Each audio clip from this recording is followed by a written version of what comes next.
Hello guys, എല്ലാവർക്കും എൻ്റെ മറ്റൊരു വീഡിയോയിലോട്ട് സ്വാഗതം. ഞാൻ ഹോക്രാസ് എന്നുള്ളൊരു ടൈറ്റിൽ മാറ്റിയതിന് ശേഷം ചെയ്യുന്ന കുറച്ചധികം എഫേർട്ടും കാര്യങ്ങളൊക്കെ എടുത്ത് കുറച്ചധികം പ്രാക്ടീസും കാര്യങ്ങളൊക്കെ എടുത്ത് ചെയ്യുന്ന വീഡിയോസാണ് ഇനി അങ്ങോട്ട് വരാൻ പോകുന്നത്. എന്താണ് ഹോക്രാസ് എന്നുള്ളത് ഓൾറെഡി പറഞ്ഞിട്ടുണ്ട്. Health and wealth creation and retention automation system. കേൾക്കുമ്പോൾ തന്നെ ആ വാക്കിൽ തന്നെ അതിൻ്റെ അർത്ഥങ്ങളും എല്ലാ വ്യാപ്തിയുള്ള കാര്യങ്ങളെല്ലാം ഉണ്ട്. ഇപ്പോൾ ഞാൻ ബേസിക്കലി പറഞ്ഞു കഴിഞ്ഞാൽ ഒരു യൂസ്ഡ് കാറിൻ്റെ ഷോറൂമിൽ സെയിൽസിൽ വർക്ക് ചെയ്യണതാണ്. അവിടെ എനിക്കുള്ള സാധ്യതകൾ പഠിക്കുക, ആ സാധ്യതകളെ കൂടുതൽ ലീവറേജ് ഉള്ളതാക്കി മാറ്റുക എന്നുള്ളതാണ് ഇപ്പോൾ എൻ്റെ ഫോക്കസ് വന്നിരിക്കുന്നത്. പിന്നെ നമുക്ക് പാർട്ട് ടൈം ആയിട്ട് ചെയ്യാൻ പറ്റുന്ന കാര്യങ്ങൾ എന്തെങ്കിലും ഉണ്ടോ എന്ന് ചോദിച്ചു കഴിഞ്ഞാൽ അതുണ്ട്. ഞാനവിടെ ഇൻഷുറൻസ് ഏജൻ്റ് ആയിട്ടും കൂടെ വർക്ക് ചെയ്യുന്നുണ്ട്. അപ്പോൾ എനിക്ക് വരുന്ന ക്ലയൻറ്റിനെയൊക്കെ ഞാൻ ഇൻഷുറൻസ് ആക്കി കൺവേർട്ട് ആക്കാനായിട്ട് ഞാൻ ആ സ്ഥാപനത്തിൽ നിന്നല്ല, അല്ലാതെ പേഴ്സണലി ഞാൻ ശ്രമിക്കാറുണ്ട്. അപ്പോൾ അങ്ങനെ ഓർഡറുകളും കാര്യങ്ങളും കിട്ടി. ഒരു പാസീവ് സൈഡ് ഉണ്ട്, ഒരു ആക്റ്റീവ് സൈഡ് ഉണ്ട്.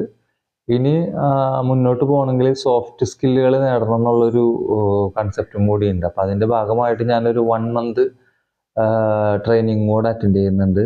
ഒരു നെപ്പോളിയൻ ഹിൽ എന്ന വ്യക്തിത്വത്തിൻ്റെ അദ്ദേഹത്തിൻ്റെ ഒരു പുസ്തകവുമായിട്ട് റിലേറ്റഡ് ആയിട്ടുള്ള ക്ലാസ്സുകളുണ്ട്, ഒരു 30 days. അപ്പോൾ ആ ക്ലാസ്സുകൾ അറ്റൻഡ് ചെയ്തുകൊണ്ടിരിക്കുന്നതാണ്. അതിൻ്റെ പ്രോഗ്രസീവായിട്ടുള്ള വളരെയധികം ഇമ്പ്രൂവ്മെൻ്റ് ആയിട്ടുള്ള കാര്യങ്ങൾ എൻ്റെ ലൈഫിൽ നടക്കുന്നുണ്ട്. അപ്പോൾ അതിൻ്റെയൊക്കെ ഭാഗമായിട്ടാണ് ഞാൻ ഇന്നിപ്പോൾ ഈ വീഡിയോ ചെയ്തത്. കുറേ നാളായി ആഗ്രഹിക്കുകയും ചെയ്യണം എന്നെല്ലാം, എന്നാൽ അത് ലാഗായി പോയിക്കൊണ്ടിരിക്കും.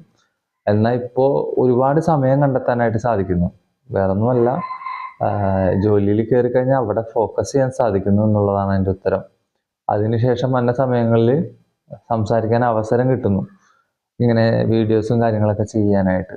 അപ്പോൾ നിങ്ങൾ ഓരോരുത്തരും ചിന്തിക്കേണ്ട ഒരു കാര്യം, നിങ്ങളെ ഓരോരുത്തരോടുമായിട്ട് പറയുന്നതാണ്, നമുക്ക് ലേസിനെസ്, അതായത് മടി ഉണ്ടെന്നുണ്ടെന്നുണ്ടെങ്കിൽ അത് വളരെയധികം വലിയൊരു പ്രശ്നമാണ്. ഇപ്പോൾ എന്നെ സംബന്ധിച്ചിടത്തോളം പറയുകയാണെന്നുണ്ടെങ്കിൽ 5 നേരം നിസ്കരിക്കുന്ന ആ ഒരു എക്സസൈസിൻ്റെ ഇടയ്ക്ക് ഇൻ ബിറ്റ്വീൻ ആ ഗ്യാപ്പിൽ നടക്കുന്ന കാര്യങ്ങളിൽ എന്തെങ്കിലും വീഴ്ചകൾ പറ്റിയിട്ടുണ്ടെങ്കിൽ അത് ഓർമ്മയിലേക്ക് വരും. അത് വളരെ വലിയൊരു സഹായകരമായിട്ടുള്ളൊരു കാര്യം. അപ്പം അങ്ങനെ ഓർമ്മയിലേക്ക് വരുന്ന കാര്യങ്ങൾ എക്സിക്യൂട്ട് ചെയ്യുമ്പോൾ എല്ലാവരും ഹാപ്പിയാവും. ബോത്ത് ഓണറായാലും ഓണറുടെ മകനായാലും എല്ലാവർക്കും അങ്ങനെ കാര്യങ്ങൾ ചെയ്യുമ്പോൾ നമുക്ക് ഇപ്പോൾ പ്രാർത്ഥിക്കാൻ നേരത്താണ് ചെകുത്താൻ നമ്മുടെ കൂടെ ഏറ്റവും അടുത്ത് വരികയും നമ്മുടെ ചെവിയിൽ മന്ത്രിക്കുകയൊക്കെ ചെയ്യുക, അത് ചെയ്തില്ല ഇത് ചെയ്തില്ല എന്നൊക്കെ ചോദിക്കുമ്പോൾ ആ ഒരു അവസ്ഥയിൽ പല കാര്യങ്ങളും ഓർക്കുമ്പോൾ അത് നമുക്ക് നല്ലതിനായിട്ട് തന്നെ ഭവിക്കുകയും ചെയ്യും. അപ്പോൾ ഇതൊക്കെ എൻ്റെ നിഗമനങ്ങളാണ് കേട്ടോ എല്ലാം. അപ്പോൾ ഞാൻ ജീവിക്കുന്ന രീതി കാര്യങ്ങളെല്ലാം ഞാനിങ്ങനെ എക്സ്പ്ലെയിൻ ചെയ്യുന്നുണ്ട്. ഇതൊരു പുസ്തക രൂപത്തിലാക്കാനും കൂടെ കൂടിയിട്ടാണ് ഞാൻ എൻ്റെ എല്ലാ കാര്യങ്ങളും പ്ലാൻ ചെയ്തേക്കുന്നത്. അപ്പോൾ ഇൻഷാ അല്ലാഹ് പുസ്തകം വഴിയെ വരുന്നുണ്ട്.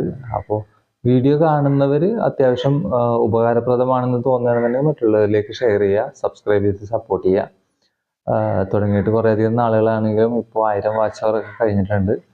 അപ്പോൾ ഇനി വേറൊരു പ്രധാനപ്പെട്ട കാര്യം എന്ന് പറഞ്ഞു കഴിഞ്ഞിട്ടുണ്ടെന്നുണ്ടെങ്കിൽ ഒരു ജോബ് ഓഫറിൻ്റെ കാര്യം കൂടി പറയാനുണ്ട്. അതായത് ലോൺ ഇവാലുവേറ്റർ ആയിട്ട് വർക്ക് ചെയ്യാൻ താല്പര്യമുള്ള ആരെങ്കിലും ഉണ്ടെന്നുണ്ടെങ്കിൽ എന്നെ ഒന്ന് കോൺടാക്ട് ചെയ്യണം. ജോലി റെഡിയാണ്. അതായത് ഒരു വണ്ടിക്ക് ചെയ്ത് കഴിഞ്ഞിട്ടുണ്ടെങ്കിൽ 140 രൂപയാണ് എമൗണ്ട് വരിക. നിയർലി 12 മുതൽ 20 വണ്ടി വരെ ഒരു ദിവസം ഉണ്ടാവും. 20 കിലോമീറ്റർ റേഡിയസിലാണ് ഉണ്ടാവുക വർക്ക്. അപ്പോൾ താല്പര്യമുള്ളവരൊന്ന് വിളിച്ചു കഴിഞ്ഞാൽ ഞാൻ അവർക്ക് വേണ്ട ഡീറ്റെയിൽസ് കാര്യങ്ങളെല്ലാം ഷെയർ ചെയ്ത് കൊടുക്കാം. പിന്നെ നമ്മുടെ എക്സ്ട്രാ കരിക്കുലർ ആക്ടിവിറ്റീസ് എന്ന് പറഞ്ഞ പോലെ ഞാൻ ഓണായിരിക്കുന്ന സമയത്ത് ഞാൻ പാട്ട് പാടുകയും അതുപോലെ മറ്റു കാര്യങ്ങളെല്ലാം എൻജോയ് ചെയ്ത് ചെയ്യുകയും ചെയ്യുന്ന ഒരാളാണ്. അപ്പോൾ പാട്ട് എനിക്ക് തന്നെ കേൾക്കാനായിട്ടാണ് ഞാനിങ്ങനെ യൂട്യൂബിൽ പാടുന്നത്. അപ്പോൾ ഒരു പാട്ട് ഞാൻ നേരത്തെ പാടിയിട്ടുള്ളത് തന്നെയാണ്, അതൊന്നും കൂടെ ഒന്ന് പാടുകയാണ്.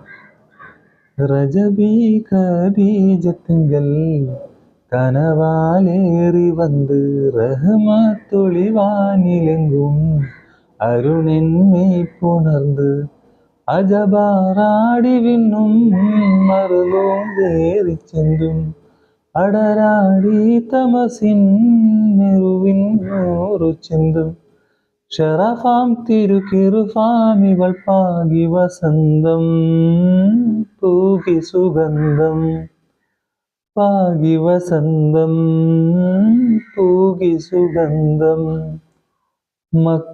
മക്കാപ്പുരിയാകെ ആഘോഷരാവ് മഹിമ ഖുറൈശിതൻ കല്യാണരാവ് മെഹബൂബ് നൂറൻ അമീനൂരേ രാവ് മെഹബൂബ് നൂറൻ അമീനൂരേ രാവ് മുഹബത്തിൻ ബീവി ത്വാഹിറ വിളങ്ങും രാവ് മക്കപ്പുരിയാകെ ആഘോഷരാവ്. പ്രവാചകനും ഖദീജ ബീവിയായിട്ടുള്ള കല്യാണത്തിന്റെ സന്ദർഭമാണത്. അപ്പം അതിലും ആസ്വദിക്കാൻ ഒരുപാട് കാര്യങ്ങളുണ്ട്. ഞാനതെല്ലാം ആസ്വദിച്ചുകൊണ്ട് ഉൾക്കൊണ്ടാണ് പാടുന്നത്. അപ്പോൾ ഇതെല്ലാം എന്തിനിങ്ങനെ ചെയ്യുന്നു എന്ന് ചോദിച്ചു കഴിഞ്ഞിട്ടുണ്ടെന്നുണ്ടെങ്കിൽ ഓരോരുത്തർക്കും ഓരോ സ്കില്ലാണ്. പക്ഷെ ആ സ്കില്ല് ഡെവലപ്പ് ചെയ്യണമെങ്കിൽ അത് അറ്റ്ലീസ്റ്റ് ട്രൈ ചെയ്യെങ്കിലും വേണ്ടേ. ഒരു സദസ്സിൽ കയറി ഒന്ന് പാടാൻ പറഞ്ഞു കഴിഞ്ഞിട്ടുണ്ടെങ്കിൽ ഇങ്ങനെ പാടിയിട്ടുള്ളൊരു എക്സ്പീരിയൻസ് ഉണ്ടെന്നുണ്ടെങ്കിൽ കയറി പാടാം. അതും ഒരു സ്ട്രാറ്റജിയാണ്. അപ്പോൾ ഇങ്ങനത്തെ കുറച്ച് സ്കില്ലുകൾ യൂട്യൂബ് ഇങ്ങനെയൊക്കെ ചെയ്യുമ്പോൾ ഒരുപാട് ഗുണങ്ങൾ കാര്യങ്ങളൊക്കെ കിട്ടും. അപ്പോൾ ഇന്നത്തേക്ക് ഇത്രയും പറഞ്ഞുകൊണ്ട് ഞാൻ അവസാനിപ്പിക്കുകയാണ്. ഖുദാ ഹാഫിസ്. അസ്സലാമു അലൈക്കും. നമസ്കാരം എല്ലാവർക്കും. ഹോക്കറാസിൽ നിന്ന് സൈനിങ് ഓഫ്.